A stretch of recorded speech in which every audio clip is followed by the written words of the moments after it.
Hello guys, welcome back to my YouTube channel, जिसके अंदर मैं आज आपको हिंदी के सिलेबस के बारे में बताने जा रही हूँ। आप सब जानते होंगे कि ये मेरा लास्ट सिलेबस वीडियो है। इसके बाद मैं आपको चैप्टर्स की वीडियो अपलोड करूँगी इस चैनल पे। तो ये इसके हिंदी आप सब जानते होंगे कि हिंदी के अंदर 2 बुकें होती है 12th क्लास में, 11th में भी होती है वैसे। और हिंदी में ये जो फर्स्ट बुक है अंतराल, इसके बारे में इस चैप्टर्स के बारे में डिस्क्राइब करेगी मेरी बहन स्वीटी। मेरा नाम स्वीटी है और इस बुक के बारे में मैं बता रही हूँ। जैसा कि ये इंडेक्स आपके सामने है, आप देख सकते हैं। तो इनसे इसमें बहुत कम चैप्टर आ रहे हैं, मात्र 2 चैप्टर आ रहे हैं। आप तो सिर्फ 2 चैप्टर पढ़ने इस बुक से।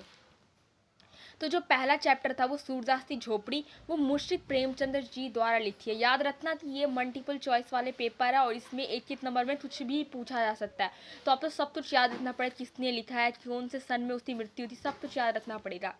तो ये जो पहला चैप्टर है सूरदास की झोपड़ी, तो इस चैप्टर के अंदर आप पढ़ेंगे कि जो सूरदास जी है उनकी झोपड़ी तो ही उनसे जलने वाला व्यक्ति होता है, वो उनकी झोपड़ी में आग लगा देता है और उनके द्वारा जितना भी धन संचित होता है वो सब लूट लेता है। वो उनकी मनोबल तो तोड़ने की कोशिश करता है, पर जो सूरदास जी है वो गरीब होते हुए बोलते थे वो जितनी बार तोड़ेगा मैं उतनी बार बनाऊंगा झोपड़ी। तो इस तो आप डिटेल में पढ़ेंगे इस चैप्टर के अंदर। और जो दूसरा चैप्टर है वो संजीव द्वारा लिखित है। इसके बारे में आप पता करना है, थोड़ा सा जीवन परिचय दिया हुआ है यहाँ पे।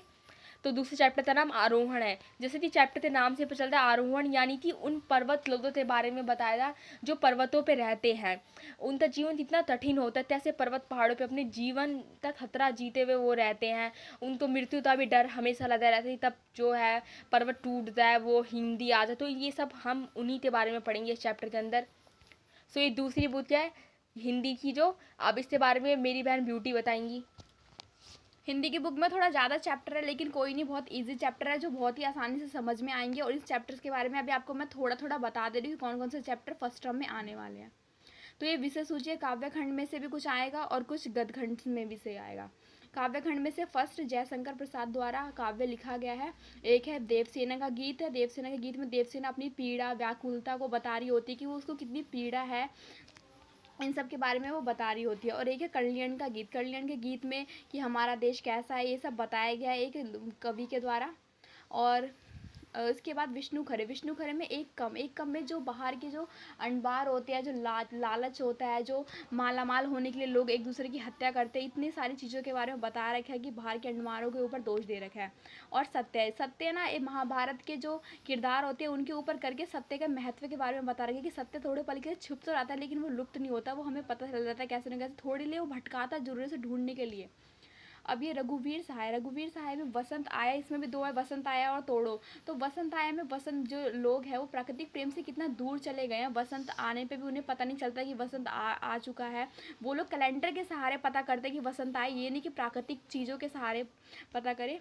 अब है तोड़ो में बताया गया है कि जो तोड़ो काव्य है उसके अंदर बताया गया जो मनुष्य होता है, मनुष्य के अंदर जितनी भी बंजर टाइप की भूमि, ऐसे ऐसे शब्द इसमें यूज़ किए गए हैं कि होता है उसको वो करके अच्छी फसल खेत में कन्वर्ट करे, वो साफ करे, अपने मन की जो ऊब है उसको, झुंझुनाहट है जिसकी आए वो निकाले तोड़ों में से, उसको तोड़ के फेंक दे एक तरह से, ये बताया गया इसमें।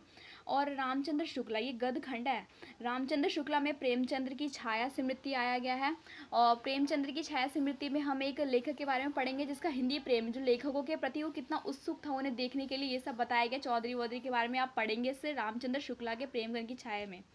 और पंडित चंद्र शर्मा गुलेरी में सुमेरी की मन के, इसमें 3 है, एक बालक बच गया है और फिर बालक बच गया है, और एक है इसके अंदर घड़ी के पुर्जे हैं, और एक है जो मिट्टी के उपले होते हैं वो सब गिनते हैं, गुट्ठे वुट्ठे, वो हैं। 3 है इसके अंदर टोटल सुमेरी के मनिके में।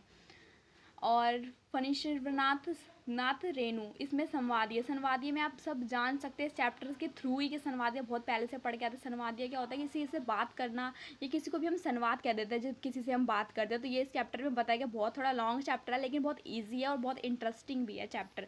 तो हिंदी में बस इतने ही आ रहे हैं सिलेबस जो आप पढ़ेंगे और बहुत ही ईजी होंगे। हम इन सब की वीडियो अपने चैनल पर अपलोड करेंगे और आपको वहाँ पर जाके देखना पड़ेगा। प्लीज़ हमारे चैनल को लाइक, शेयर और सब्सक्राइब कर दीजिएगा।